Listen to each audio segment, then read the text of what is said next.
on, sorry. Liar. Liar! You're up, Kristen. All right. So thank you for joining me. Tonight we are going to talk about how to work the social media power hour that Meg shared with us. And I just want to break it down a little bit, kind of more the way I see it working, the way I've been able to use it, and hopefully it'll be really beneficial to everyone else. So the first thing we talk about is that our focus is the 4 vitals. And to me, 3 of those is pretty simple, right? We are proof of the products, we do our personal development, and we recognize other people. Like, those aren't super tough things. It's that invite part that all the voices in our head and all this, like, I don't know, holds us back. At least that's my story. I constantly second guess whether or not I should be sending someone an invite. And that word invite really, it bugs me, and I don't know why. So I have started actually thinking of it as connecting, because that's all I'm really doing. And by saying connecting, I'm networking, I'm building relationships, and yeah, someday I hope to be inviting. But I know Meg also called it relationship building, which is just another really great way to look at it. But inviting sounds so salesy. So I like to stop using that verbiage altogether. And so the social media power hour doesn't have to be one of those things where you sit down and you're going to do this for an hour. In fact, I find it so much more natural when you do some parts throughout the day. But the first thing we really need to think about is the fact that the whole idea of social media is to be social. And I think sometimes as coaches, and as Meg said, we put our blinders on, we don't scroll the feed, we don't find out about anything else that's in anybody's lives. And I'm not saying, spend hours scrolling your feed looking for the perfect post to then go off on this journey together. Nobody has time for that. But spend a little time, because that's how you're going to get to know these people. And that's what social media is about, is making those connections and knowing people. It's just knowing how to navigate some of that arena. So we really have to spend time interacting with people. So making sure you are liking and reacting and commenting is all going to boost their posts, and then make them want to come and comment on your things. And that's what we want. We want to make people want to comment on our stuff. Likes are great, but comments really give you, the push up the ladder. So those are important things to make sure you are thinking about when you're putting together your social media posts. And like I said, when you are commenting on someone else's stuff, it shows that you actually first looked at their stuff. You didn't just send an invite, you didn't just friend them, you didn't just follow them, but you actually took the time to look at a post, read a post, watch their video, whatever it is, and connect with them. And so by doing that, you are starting to build that relationship. But again, in order to do all of these things, in order to have people want to watch what you're doing, you have to be doing something every day. Really every day. And Meg said even just 1 to 2 times a day. I really shoot for 3 times a day. I really don't like to do more than 3 in a day for any one platform. I am an Instagram and Facebook girl, and more leaning toward the Instagram, but the stories is really where it's at these days. People love those short snippets, and it's not hard to come on and say, show your food, or talk about how hard that workout was, or, show how crazy your dog is when she talks to you. All those kinds of things, that's building a connection, and people can watch your whole story in like 2 minutes. And that's pretty cool. And they're like, oh, I kind of got to see what her day was like. That's cool. But still, you want to be posting those grabs where you're actually putting content in there where you're hoping to get feedback. And I'm going to show you some examples of those. and those are the kinds of things like we've talked about before, that it evoke emotion, the laughter, the tears, it inspires, it motivates, maybe it even gets people a little riled up. I like to sometimes do a little tough love post, like, hey, would you rather have that extra value meal, or would you rather have diabetes? You have to make choices in life, and so sometimes the tough love gets people a little riled up and they want to post about that. So anything that evokes their emotion, gets them wanting to say something back, things that are relatable. Like I post about peeing my pants because it's a real thing, and guess what? Other people go through it too, and it makes them go, wow, she's really genuine. Like, who else is going to post about peeing their pants during a workout? Yeah, not many, but I am who I am. And that's part of showing the real you. I like to say, I don't show the highlight reel, I show the real, because the real me is the person I prefer to be, and I think it's the person that people are following.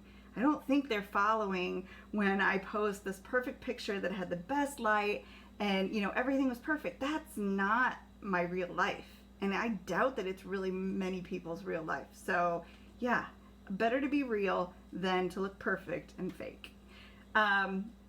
And so then Meg also talked about that this kind of social media power hour could really be done just 1 or 2 times a week. I'm going to tell you how I think it could be done every day, but we'll get back to that. So she actually breaks down her whole shebang in 5 blocks. And I'm going to show you this, but don't freak out because we will go through each and every one, and I'm going to give you better examples. Not better. I'm sorry. She gave great examples, but obviously if you weren't there, you don't know. So I'm going to give you my personal examples and a couple of hers to help us through this and hopefully kind of get some of those ideas clicking. So let's share. Shall we share?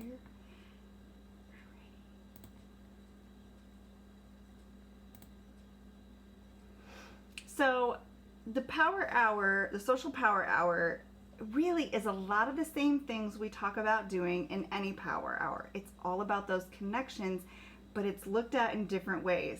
And she breaks it down in like 10-minute increments. And really, it's going to vary on what you're doing. Like the very first block is about commenting back to people who've reacted to your posts. This is vital. This can be hard to do. I have had some threads that blew up. And I'm going to show you one as an example, which was my, what are you packing your kids' lunch for a beverage? Oh my gosh, so many comments. And it is so important that you comment back on as many of them as you can, but honestly, all of them really shows, not only to the person who commented, but to all those people, and the fact that it's going to bump you up higher in the hierarchy of posts. It shows though that you are taking the time to show those people, all those people, that you read every single one of their comments and that was important. And so I think that really builds a sense of trust, a sense of caring, and shows what we're all about, right? That we are really in it to care about people. And then thanking the people who liked or commented, and then, sending messages to those people, blah, blah, blah. We're moving through this quickly because I will go into further information. But block 2 is searching for your people. So this would be the friending, but we'll go further into that. Then block 3 is, and sometimes I get wrapped up in everything else and I don't do this as much as I really should. And that is liking, commenting, sending messages to your people, to your coaches, to your customers, because those are the people who are in it, right? And you have to remember that they need your love and support just as much as everybody else. Block 4 is what I like to call loving on your pros. I don't like to say prospects because I think it sounds salesy, and I don't like that. I like calling them pros. It sounds so positive, and like I want them to go pro on my team, either as a coach or as a really awesome customer or challenger. So yeah, I call them pros. So this is, talking about how you draw them in or how you start building that relationship. And block 5, sure, I'm getting a little crazy here. I'm thinking there's 5 blocks. There's only 4. Good grief. All right, so block 1, I want to show Meg's example of what it looks like to comment back on other people's, on your own, comment back on people's responses to your post. And I know this is really small, and I will certainly share it more later, but her screenshot picture is, I'm sorry for the things I said when it was winter. For people who have the seasonal affective disorder, that's not cool. It's a real thing, and winter is really tough. So, so then people like blew up on that because a lot of people can relate to that, right? Especially if you live in the Midwest. It's not pleasant right now. And so you see things like, it got down to 4 below here, and she's like, oh my gosh, gross. And, it doesn't even matter. Sometimes an emoji, a fist bump, oh my gosh, that's awesome. Something just to show that you showed back up to read what they wrote. So yeah, and you're getting conversation going. And the whole idea is generally you don't want them to be the last one to comment. You want to have the last word. But honestly, I go with what feels like a natural flow, or I'll end with an emoji that usually kind of closes up the conversation. And if I really feel like there's a lot more going on there, I will take it to a private message and be like, oh my gosh, you are so funny, or whatever, right? Or thank you for that advice. That was amazing. Where did you even come up with that?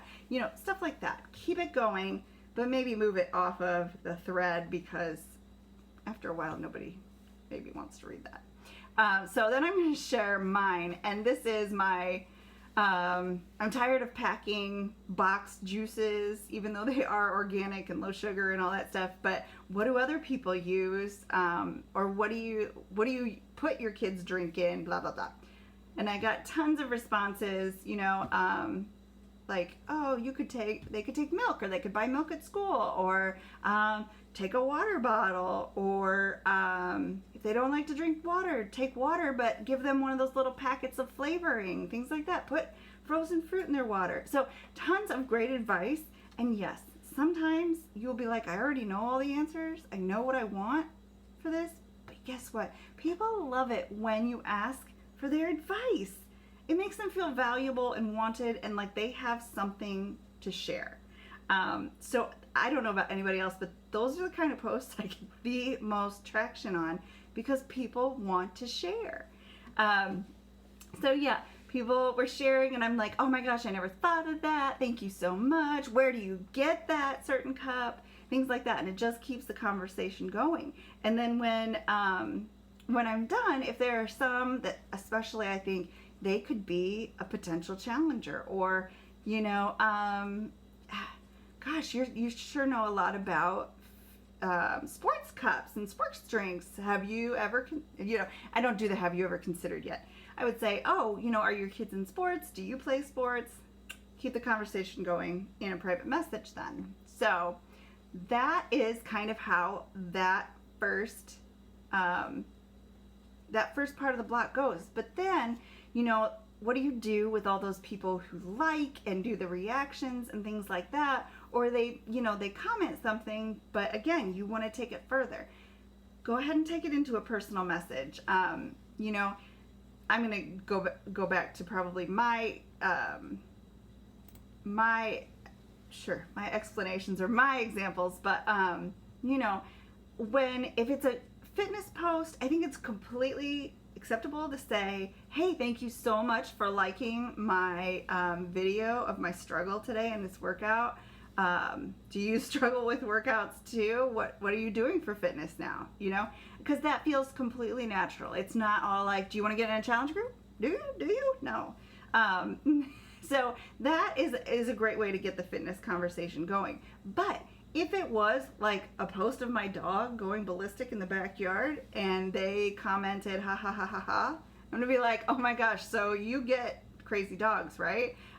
So do you have dogs in your life too? Or have you ever had a dog as crazy as this? Just something to pull them in. People, they want to know that you notice them and want to know more. That's cool. But just don't overthink it. Be a real person, like you're talking to somebody face to face, like you bumped into each other at the pet park or whatever, and you're like, oh my gosh, which dog is yours or whatever. Keep it normal. All right, so block 2. This is my favorite. And I wish I could remember who exactly I heard speak on this the first time, but it's all about kind of the hashtag game, right? But the first thing you really have to think of, and I do this like repeatedly, like cyclical, where I just write down, I'm like, okay, what are 10 things about me that I think I could connect with other people? And so here's a brief list of some things. I'm crafty. I love to craft. I'm obviously a mom. That's going to pull a lot of people. Dogs. I have chronic illnesses. I have fibromyalgia. I have interstitial cystitis. I don't want to list the whole thing, but I love to knit. I love Dave Matthews Band. I am a coffee addict. I love Jesus. And I love the show Hoarders. So you have to come up with your list, right? Because those are your people, because you can connect with them. If you just put in like anything you think is what other coaches are doing to pull people in, those are their people. Those are not your people. You are not going to connect with them. They're not going to connect with you. It's going to be fake. So I resisted doing this, like really utilizing it for a while, but once I did and started using it to search for people and groups, it made a huge difference. Like it brings you your people instead of you just like, let me friend the world. No. That just doesn't bring you the kind of people you really want to be reaching out to. So you got to find what your people are made up of. So then you can also, lost my place here. What am I saying? Groups. Especially on Facebook, groups is going to be your easiest go-to for finding your niche people. Like I am in an interstitial cystitis group. I am in an Indiana Crafters Association or something like that. I'm in an Instapot group. So you join these groups, and you got to be in there though. You got to comment. You got to build relationships. And then when you see somebody posting stuff, you connect with them. You say, oh my gosh, your recipes are amazing. How long have you had an Instant Pot? And get the conversation going from there, because Instant Pots to healthy nutrition to fitness is a really easy road to go. But and I've been guilty of it. I'm sure most of us have. The whole going into groups, like for fitness or I love PiYo or, whatever, is not going to get you new people. You're going to get more coaches. You're going to get people who already have coaches. You're going to get people who do, bodybuilding, or they're doing, I don't know what other crazy programs are out there. Blinders, I don't care. But so you're not going to find your new exciting people you want to help and bring in and show the goodness. So don't use those kind of hashtags. Come up with hashtags that speak to who you are. Okay, so here's my absolute favorite thing she talked about. It has changed my life and how I do my business. It is the 5-3-1 with new potential friends, your newest buddies in life. And I love this because you don't have to send the weird, like, hey, we have so many friends in common. Mind if I friend you? Yeah, that's creepy to me. And I've seen it and I've deleted it many a time. So I don't like it. But, and this works especially well on Instagram, if somebody has a super private account on Facebook or Instagram, this is really, you're gonna have to message first. So, hopefully they have enough in their bio or something that you can pull from. Otherwise, it may be time to move on. But what you're going to do is, and again, Instagram is great for this because you type in your hashtag. Like I put in interstitial cystitis because it's not very rare, but it's rare enough that like, it's not a ton of people, but it's continuing to grow. And I see, and then Instagram starts suggesting these people to me too. So it's like making my job easier. But I can see, oh, okay, look, there's chronically icy Lizzie. So I'll click on her and I see all these pictures and I'm like, oh, she has a dog. And oh my gosh, look at that dress she's wearing. I'm gonna click likes on the things I like. And then I comment on things that really I want to comment on. I'm not forcing any of this because guess what? Most people can see through it. I know I can when people do it to my posts. And I just like usually give it the little heart and I'm like, okay, I'm done. And I'm surely not gonna follow you. So I like 5 posts. Hopefully they have 5 posts. I've had some where I'm like, oh, I feel like based on your bio, we would click. So I'm just gonna like the ones I see, comment on 1 or 2, and send you a message saying, I just think, based on what you said, that we have so much in common. Almost every time it works. So yes, you do your 5 likes, 3 comments, and I don't get too deep in their page because it's just not necessary. If you find stuff you like, make sure it's genuine. And then you send the message. All right. And I was like, oh my gosh, what do I say? And then it dawned on me, what would I say to me? Like if I was scrolling my page, what would I say to me? And so this is what I came up with. And this is what I've been sending to people. And honestly, it's gotten a lot of fun reactions. Sometimes the conversation goes almost nowhere, but more often than not, I've been able to really get a conversation going. So I say, hey, Emily, sorry I went all fangirl on your page, but I really enjoyed your posts. Your drawings are amazing and you are so talented. Are you a trained artist? And that's it. Like, showing that, hey, like, first of all, I'm not that old. And I can be silly funny and it's no pressure kind of craziness, but I would truly say, oh, fangirl. Because when you like, you're just now following somebody and you're liking all their stuff, it's a little weird. So it felt right to me, but it might not be you. Don't use that if it's not something you would say. And then I compliment them, right? I say, I really like your drawings. You're so talented. I would probably be more specific than that. I would probably say, oh my gosh, your pointillism on that flower was amazing. I did that, so that's why. And are you a trained artist? Like, are you, have you been in school for this? And people are flattered by that kind of stuff.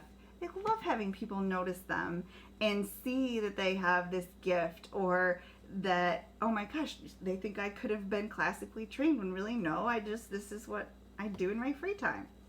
People love that, and it's important to share that. So at that point, I've either already clicked to follow them, or I will follow them after I send that message. And really, you can go either way. I don't think it matters too much on Instagram because so many people on Instagram want to be followed.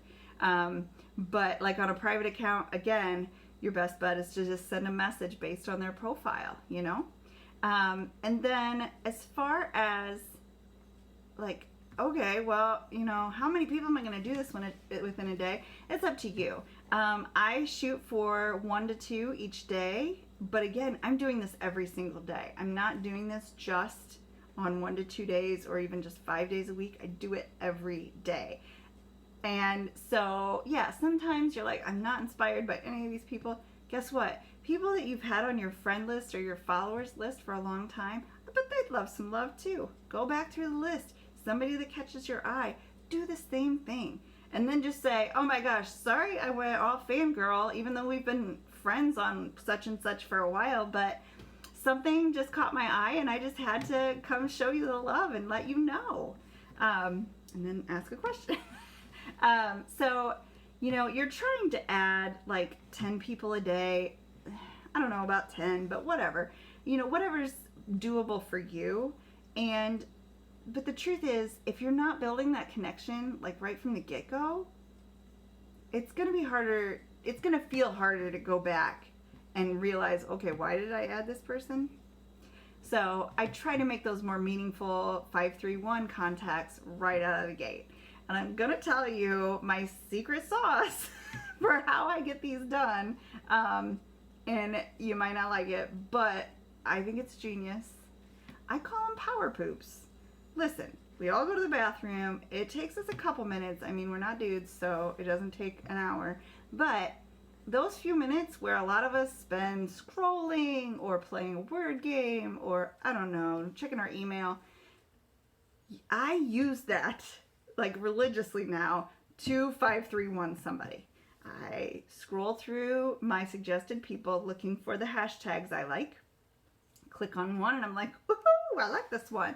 I 531 them and I send them an awesome message. I tell you what, within the same day, almost every time I get a response. Yes, I usually try to wait at least like 6 to 8 hours because I have finally learned that you can, if you then they're going to instant and it gets overwhelming. So, respond a little later so that you show that you do have a life. I do have a life. It took me a while to realize that. So again, some people think you need to really message back and forth, especially on Facebook with people before you friend them or add them. I kind of disagree with that because I feel like, especially when people friend me out of the blue, I'm cool with that. I will go fully check out their page. Whatever they show really tells me enough about them to know. Since our accounts are public, they get to learn everything they need to know about me because everything you need to know, everything there is to know about me is on my accounts, right? So they can see, oh my gosh, yeah, this person, we have so much in common. Or, yeah, we have 20 friends in common. That's my cutoff line. Like, if we don't have 20 friends in common, I'm like, I don't know. It seems a little creepier, but there may come a time. Who knows? And yeah. And then when they friend accept, that's when I go to their page and I like 5 things, I comment on 3 things, and I send them a message like, hey, thanks so much for accepting my friend request. I had no idea you had a German Shepherd too. How old is he? Things like that. It can be so simple. And again, power poops, man. That was one way it started to really click with me. Like, it can be that easy and natural. But it doesn't have to be scary and hard, and it just needs to be genuine. Okay, and so now is block 4, and like I said, this is the piece that I sometimes have trouble remembering to get accomplished, and it's terrible. But loving on your coaches and your customers, so important, because they see what you do, and if they see you're commenting on everything else other people are posting on your stuff, or that you're liking other things, they'll feel that, right? Like, okay, they showed me a bunch of love until they got my money, and then they said, I'm moving on. No, it shouldn't be like that. They should be a part of your fitness and health family, right? You still check in on them. I know we check in on them in our challenge groups, but we need to check in on them in life, because sometimes what is on social media and what is in our groups does not translate, right? Like, we may miss out on the fact that their grandfather died. And how horrible is that? And how bad do you feel when you realize, oh my gosh, I missed that?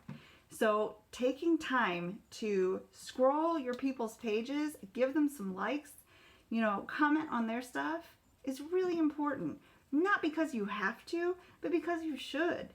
Because these are the people who took a leap of faith and invested in you. Invested in trusting you. So yeah, so important. If you don't have a team or customers or things yet, that's okay.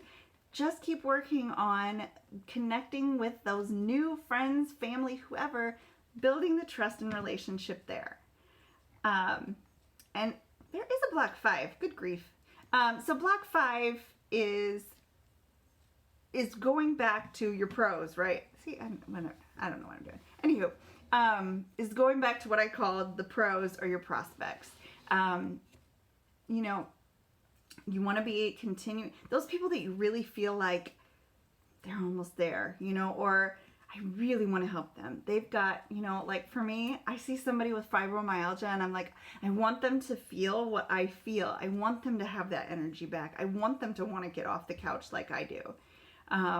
So yeah, I spend a little bit more time checking into their page and showing some love for their posts and things. And that becomes natural follow-ups, right? Like, you know, yes, we've already 531 them, but it's okay to go do it again.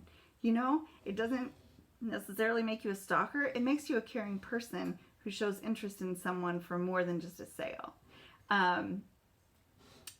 So, and yes, and make sure you're tracking. This is something I have like roller coastered on, but it is so important. Otherwise, these conversations can fall off and you lose your momentum. So yeah, Meg says, you know, do this 5 times a week. You'll also notice that more people start commenting on your things, that you are gaining more momentum on your social media. Yes, that's all very important. But what I really think about this is my power hour. This is how I do my work every day now. Because I see that as the nuts and bolts of this business, is the connecting, is creating those relationships, because these people are trusting you with a lot. Because if we think it's all about a shake and a fitness program, it's really, really not, right? I mean, we're talking about emotional eating, or, you know, a trauma that happened that caused them to eat the way they did, or caused them to stop caring about themselves. It is so much more than a fitness program and a shake or a supplement or anything else. We are not selling those things. We are helping people have a better life, to find their lives again, to have hope, to do the hard things and be proud of themselves. And I think that's amazing. So we should be energized to connect with them, to build these relationships, and to not jump to an invite. Have you thought of? Would you like to? I hate it when I get those messages, right? So it's all about building the relationships. So for me, the only things that are missing as far as a power hour are, you know, checking into your challenge groups. And if you're like on the My Tracker app, you probably get the notifications, so you can't help but check in, right? Make sure you're doing your posts on social media. You know, take a few minutes each day and write some things you're gonna try to post on the next day. You know, obviously our workout, our shake, our performance line, all those things are go-tos. But make sure you're showing, you know, your family what you do for fun. If fitness is your fun, okay, but maybe show something else you do for fun. And make sure you're checking into your online office and doing your personal development. So you're not adding that much more. You're really just getting the most out of your power hour. And all of this together is maybe an hour and a half if you really wanted to sit down and do it all at once. I don't know about many people, but my kids and my dog are demanding, so sitting and doing an hour almost never happens. And that's okay, because it can seem more genuine and more natural, I think, when you do it throughout the day. When you're like, well, let me just hop on Instagram, and, you know, you're posting your thing and you're like, let me just check out. Yes, that's natural. So use it as a natural segue into connecting with people. All right, guys. I hope that this answered some questions, got you excited about 531ing and connecting with people in other ways. If you have any questions, I really look forward to hearing those. And yeah, I hope this was helpful. Thank you so much.